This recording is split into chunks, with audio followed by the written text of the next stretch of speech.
Hello everyone. So today we are going to discuss Lichen Planus. It is one of the oral mucosal diseases and it comes under the category of non-infective stomatitis. Now I have explained this before but I will explain it again. It means that there is no direct contact between Lichen Planus and any foreign organism, hence non-infective. And stomatitis means that the inflammation involving any mucous membrane. So in case of Lichen Planus, it also involves the mucous membrane of oral cavity, that is the oral mucous membrane.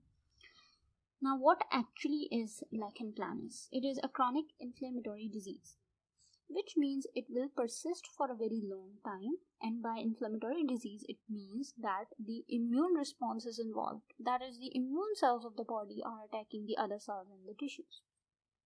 Now what sites of the body are affected by Lichen Planus? It is the skin and the mucosa which is affected by Lichen Planus, including the oral mucosa, which is the focus of our video today. Lichen Planus is usually seen in the people of middle age, that is people of 40 years or above. Now we will go into details of Lichen Planus and we will start off with the etiology of Lichen Planus. So till now the etiology of Lichen Planus is still considered pretty problematic. But after a lot of studies, it has been concluded that one of the causes of Lichen Planus could be a cell-mediated immune response. Now, we all are aware of the fact that our body has two types of immune responses. One is the antibody-regulated, that is humoral, and the other is the cell-mediated immune response. Now, the cell-mediated immune response is the cause in case of Lichen Planus. What happens is that because of this response, the area of the oral cavity where lesions are formed, their epithelium is damaged, and in these areas, the T lymphocyte cells, they infiltrate that area, including the CD4 cells and the CD8 cells. But CD8 cells, they predominate. Now, another cause of Lichen Planus is considered graft versus host disease. Now, it is an immune condition which occurs in people who had their transplant procedures. And what happens is that the immune cells of the graft, that is the donor, they start attacking the cells and the tissues of the host, the person who received the transplant. And as a result of their attack, they start producing lesions on the skin and the mucosa, including the oral mucosa. Now, another cause of these lesions could be drug-induced reactions. That is due to the intake of a few particular drugs. It's also called lichenoid reactions. Now, these lichenoid reactions, they completely resemble those of Lichen Planus. So that's why they're studied together, and lichenoid reactions is considered a differential for Lichen Planus. Now, what drugs can induce these reactions? It could be the beta blocker group of antihypertensives. So hypertensive patients, if they're taking any beta blocker group, they can have these lesions. Diabetic patients who are taking oral hypoglycemics, they are at a risk of these lesions. People taking NSAIDs, antimalarials, tricyclic antidepressants, and people with renal problems taking thiazide diuretics. This group of diuretics can also cause or induce these reactions on the skin and the mucosa. Now, not only the drugs, sometimes cold is also responsible for inducing these reactions, resembling Lichen Planus. Now, the clinical presentation. So, before we go into the details of the lesions and their size, etc., first we should know which gender is affected most. It is the females. 65% of patients of Lichen Planus are females. And which age group is affected most? It is the middle age, so people of 40 or above.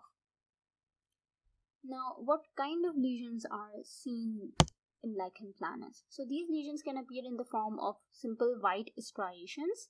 Now, these striations, they appear in the form of a few patterns. So it could be in a lacy pattern, or sometimes it could be in an annular pattern or starry pattern, or sometimes it could just be simply a white layer and it's called a snow white pattern. Now these white striations, they can go unnoticed by the patient, which means that they are asymptomatic. They do not cause any proper pain or inflammation, However, they can cause some stiffness in the mucosa. Now, other than white striations, other lesions could be the atrophic lesions or erosive or plaques. What happens in atrophic lesions is that there is thinning of epithelium in that area, causing redness. So there are red areas. In erosive areas, there is simply destruction of epithelium, and for plaques, there is simply white layer of plaque, usually involving the dorsum of the tongue. Now, atrophic and erosive areas, they can be very symptomatic, causing pain and inflammation to the patients, and therefore interfere in eating as well. Now, what sides of the oral cavity are affected most by lichen planus? So, the most affected site firstly is the buccal mucosa. After that, tongue is also affected, involving the dorsum or lateral borders. And occasionally, gingiva is also a site for lichen planus lesions. Now, one thing about these lesions that should be kept in mind is that they are usually bilateral and symmetrical. Which means by bilateral, it means that they will be present on both sides of the mouth, not just one, that is the right and left, both sides. And by symmetrical, it means if they are occurring on a side, on one side, then they will occur on the same side on the other side of the mouth. Okay, so for example, if a lichen planus lesion or a white striation is present on the buccal mucosa on the right side of a patient's mouth, now you will see these white striations or lesions on the buccal mucosa on the left side of the mouth as well, hence symmetrical. Now, another clinical presentation of lichen planus could be gingival lichen planus. As very suggestive by the name, it affects the gingiva or a few areas of the gingiva. And it is also called desquamative gingivitis because in this case, the gingiva appears very smooth, very shiny, but very, very inflamed. As you can see in this clinical picture here, very severe inflammation. Now, all these areas of oral cavity and these lesions that I have mentioned till now, that is, these lesions involving white striations, atrophic areas, erosive areas, plaques, or just the gingival lichen planus. Now, these lesions can appear alone, that is just one form of lesion is present, that is only white striation in some patients, only the gingiva is affected in a patient, or in few patients these lesions can appear all together, that is the person will have white striations in atrophic areas and erosive areas and plaque as well, so they can appear all alone or combined together as well. Now we will discuss the pathology of lichen planus lesions. Now, two types of lesions of lichen planus show histological changes. These could be white striations or atrophic areas. Now, in case of white striations, there are retirages. These are the sawtooth-shaped structures, and there is hyper or parakeratosis, that is increased production of keratin cells. There is an obvious T cell infiltration consisting of CD4 and CD8 cells, in which CD8 cells predominate. Now, as you can see here, there is an abundance of infiltrate and these retirageous sawtooth-shaped structures as well. Now, if the atrophic areas are present, there is thinning and flattening of epithelium that occurs. There is destruction of basal layer of cells of epithelium, and there is subepithelial infiltrate, which means that just beneath the superficial layer of epithelium there will be infiltrate. Now, for the diagnosis of lichen planus, history and examination are the most important diagnostic factors. For examination, when you examine the oral cavity, the appearance of these lesions and their distribution in the mouth can aid in diagnosis of lichen planus. If there is still some unsurety, one can go for the biopsy of the lesion. What happens is that a tiniest part of the lesion is taken out and studied under microscope. That will help you in making a definitive diagnosis for lichen planus.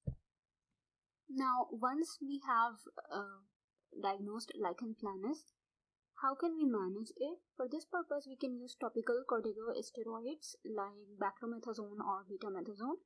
Their topical application can help reduce the pain and inflammation caused by these lesions.